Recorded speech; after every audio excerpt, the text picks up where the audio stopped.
नमस्कार दोस्तों, स्वागत है आपका study for civil services channel पर। और मैं हूं विजय यादव। आपके लिए लेकर आया हूं राजस्थान के संत एवं लोक देवता, इसका भाग 3। इससे पहले हम भाग 1 और भाग 2 पढ़ चुके हैं।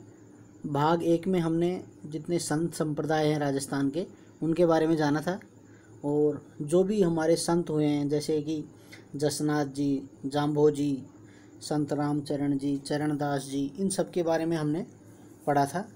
साथ ही साथ हमने भाग 2 में जो हमारे लोक देवता थे, उनमें से जो प्रारंभिक लोक देवता थे हमारे पाबू जी, गोगा जी, रामदेव जी, तेजा जी, देवनारायण जी, हड़बू जी, मेहा जी और कल्ला जी, इनके बारे में हमने पढ़ा था।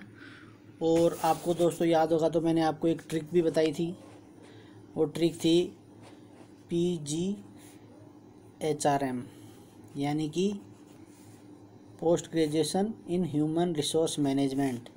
ये ट्रिक मैंने आपको बताई थी। पंच पीरों को, जो राजस्थान के पंच पीर हैं, बहुत इंपॉर्टेंट है, इसलिए मैंने आपको ये ट्रिक बताई थी। उनको याद रखने का तरीका है, पी मतलब पाबू जी, गोगा जी, हड़बू जी, रामदेव जी और मेहा जी मांगड़िया। तो ये इनको याद रखने की मैंने ट्रिक बताई थी।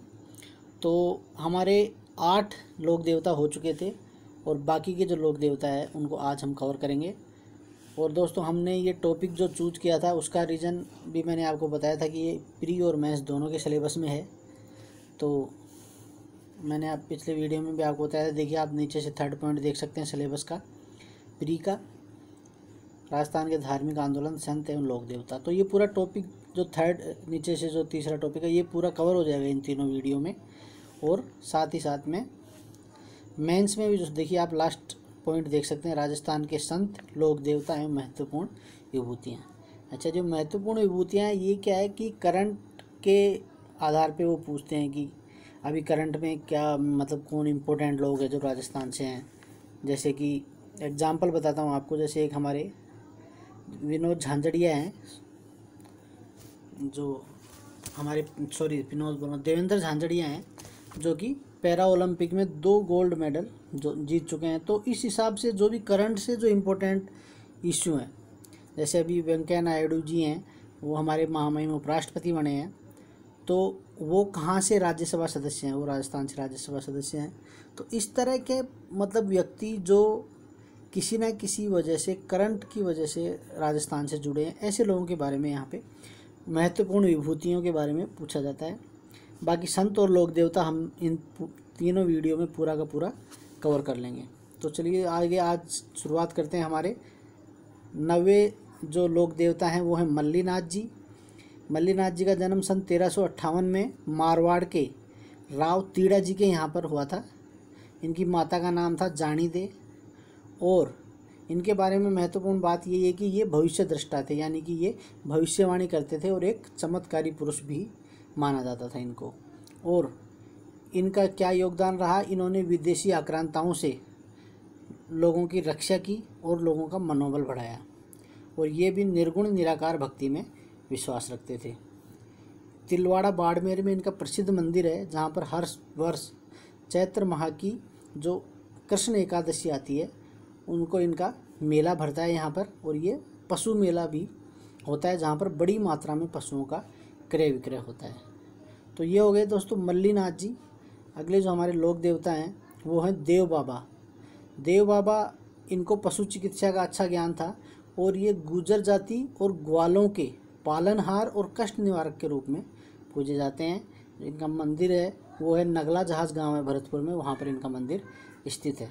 और इनका वर्ष में 2 बार मेला भरता है, एक भाद्रपद माह में और एक चैत्र माह में। तो ये हो गए देव बाबा। आपको ज़्यादा इम्पोर्टेंट, देखो मैं जो रेड पेन से लिखता हूँ मेरे नोट्स में, आप ये समझिए कि वो इम्पोर्टेंट बात है। देव बाबा के इसमें इम्पोर्टेंट ये है कि इनका मंदिर कहाँ स्थित है, तो कहाँ है? नगला जहाज भरतपुर में। अगला देख लेते हैं। हमारे अगले हैं तल्लीनाथ जी। इनका वास्तविक नाम तो गांगदेव राठौड़ था एवं इनके पिता का नाम क्या था? वीरम देव था। और इनके पिता जोधपुर में एक शेरगढ़ ठिकाना था, वहाँ के शासक थे। और इन्होंने गुरु जालंधर नाथ जी से दीक्षा ली थी। उसके बाद में इनका नाम हो गया था तल्लीनाथ जी। और इनके जो स्थान है वहाँ पर जैसे पशु बीमार हो जाए या किसी व्यक्ति को कोई जहरीला जानवर काट ले, तो इनके नाम का डोरा बांधा जाता है। इनका जो मंदिर है वो जालोर के पांचोटा गांव के पास में है, एक पंचमुख पहाड़ी है, वहाँ पर इनका मंदिर है। और उस मंदिर में इनकी घोड़े पर सवार मूर्ति स्थित है। तो ये हो गए तल्लीनाथ जी। अगले हैं हमारे वीर बग्गा जी। वीर बग्गा जी जाट कृषक परिवार में जन्म लिया था इन्होंने, और ये बीकानेर में एक रीड़ी गांव है, वहाँ पर इनका जन्म हुआ था। इनके पिता का नाम राव महण और माता का नाम सुल्तानी था, और इनका पूरा जीवन गोरक्षा के लिए समर्पित कर दिया इन्होंने, और मुस्लिम लुटेरों से अपनी गायों को बचाने के लिए इन्होंने अपने प्राण न्यौछावर कर दिए। और जो जाटों का जो जाखड़ समाज है वो इनको कुल देवता के रूप में पूजता है। तो ये हो गए वीर बग्गा जी।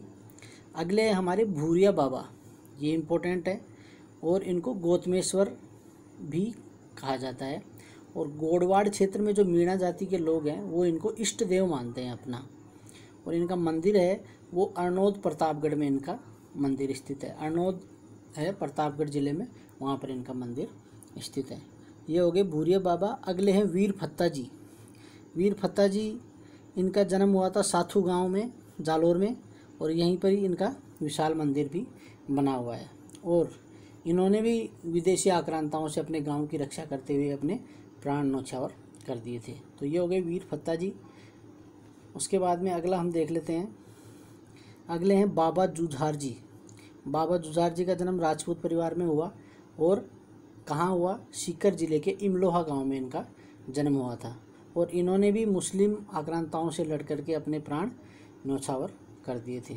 और इनकी स्मृति में इमलोहा गांव में प्रतिवर्ष रामनवमी को मेला भी भरता है। तो ये हो गए बाबा जुझार जी। अगले हैं वीर पनराज जी। वीर पनराज जी 16वीं सदी में इनका जन्म हुआ क्षत्रिय परिवार में। जैसलमेर में एक नगा गांव है, वहाँ पर इनका जन्म हुआ था। और इन्होंने भी अपने पड़ोस के गांव के ब्राह्मण परिवार की गायों की रक्षा करने के लिए मुस्लिम आक्रांताओं से इन्होंने लड़ाई की और अपने प्राण न्यौछावर किए।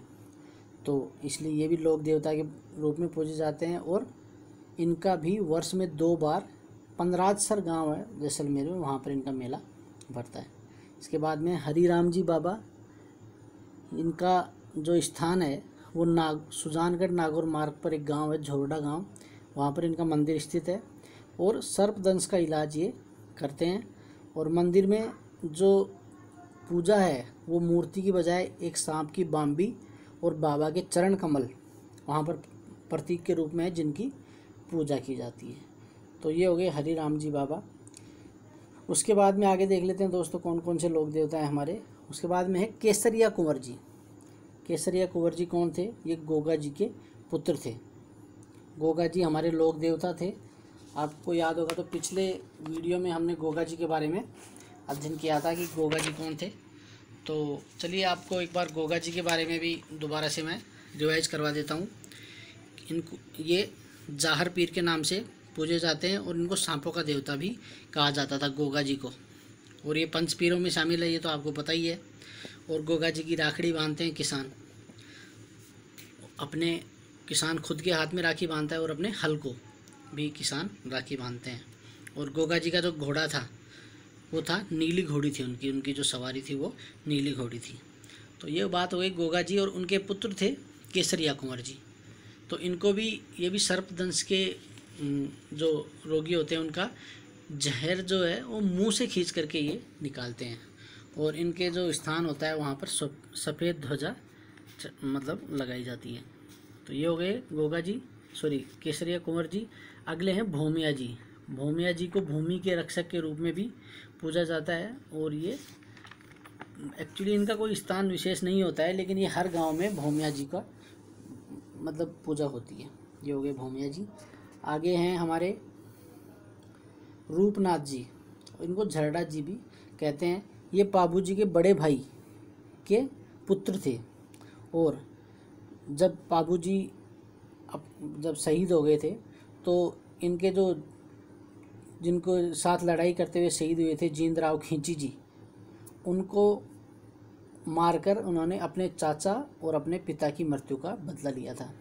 आपको याद होगा मैंने पाबू जी के बारे में बताया था कि वो जो चारनी थी उसके जो घोड़ी लेकर आए थे उनसे, उस घोड़ी के चक्कर में उन्होंने लड़ाई की थी जिंदराव खींची से। सॉरी, देवल चारनी नाम था उस महिला का जिससे वो घोड़ी लेकर के आए थे, और उसी की गायों को छुड़ाने के लिए वो वीरगति को प्राप्त हो गए थे, वो और उनके बड़े भाई। तो इनकी जो मृत्यु का बदला जिंदराव खींची से रूपनाथ जी ने लिया था। ये हो गए रूपनाथ जी। इनके स्थान है कोलमुंड जोधपुर में, और शिम्बूदड़ा नोखा मंडी में इनके प्रमुख स्थान है। और सबसे इम्पोर्टेंट बात देखिए, मैंने रेड पेन से इसलिए लिखा है कि जो रूपनाथ जी है उनको हिमाचल प्रदेश में बालकनाथ के रूप में पूजा जाता है। अगले और लास्ट लोक देवता हैं वो हैं डूंग जी और जवाहर जी। ये दो हैं साथ में, दोनों भाई थे ये। और ये दोनों भाई पहले क्या करते थे, डकैती करते थे, धाड़ मारते थे, धावड़िए थे ये। धाड़ मारना, धावड़ मतलब होता है कि जो लोग लूट पाट करते हैं उनको धावड़िए बोला जाता है। तो ये पहले लूटपाट करते थे और क्या करते थे, अमीर जो लोग होते थे उनसे पैसे उनके लूट करके और गरीब लोगों में ये बांट देते थे, जो ज़रूरतमंद लोग होते थे। तो इसलिए इनको लोक देवता के रूप में शेखावटी क्षेत्र में विशेष रूप से पूजा जाता है। तो दोस्तों, ये हो गए हमारे लोक देवता। 8 लोक देवता के बारे में हमने पिछले वीडियो में पढ़ा है, और बाकी जो लोक देवता हैं वो हमने इस वीडियो में कवर कर लिए हैं। देखिए, इम्पोर्टेंट जो हमारे पंच पीर हैं वहीं से क्वेश्चन ज़्यादा बनता है। गोगा जी हो गए, हड़बू जी हो गए, रामदेव जी, देवनारायण जी, इनके ऊपर ही क्वेश्चन ज़्यादातर बनता है। ये मैंने आपको एडिशनली इसलिए बता दिया कि कहीं से भी ऐसा ना हो कि कहीं क्वेश्चन हमसे छूट जाए, इसलिए हमने इसमें कवर कर लिया है। इसके साथ ही आपको पता ही है कि मैंने जो डिस्ट्रिक्ट वाइज जो 7 वीडियो बनाए थे वो भी बहुत इम्पोर्टेंट है एग्ज़ाम के पॉइंट ऑफ व्यू से। अब इस महीने में पूरे चांस हैं कि RSP का नोटिफिकेशन आ सकता है। और साथ ही साथ मैं आपको बता दूं कि अब मैं जो नेक्स्ट वीडियो है वो आपके लिए करंट अफेयर्स के लिए लेके आ रहा हूँ, राजस्थान का करंट अफेयर, स्पेशली राजस्थान का, only for Rajasthan current affairs मैं अगले वीडियो से लेकर आऊँगा आपके लिए। और लेकिन मैं चाहूँगा कि आप हमारे वीडियो को ज़्यादा से ज़्यादा लाइक और शेयर करें, अपने ग्रुप्स में ज़्यादा से ज़्यादा भेजें, और कमेंट आप ज़रूर करें, क्योंकि कमेंट करने से ही हमें पता चलता है कि क्या कमियां हैं, क्या चीज़ें ऐड की जा सकती हैं, या किस चीज़ पे और वीडियो बनाई जा सकती है। तो please like, comment and share and subscribe to our channel study for civil services. Thank you. जय हिंद।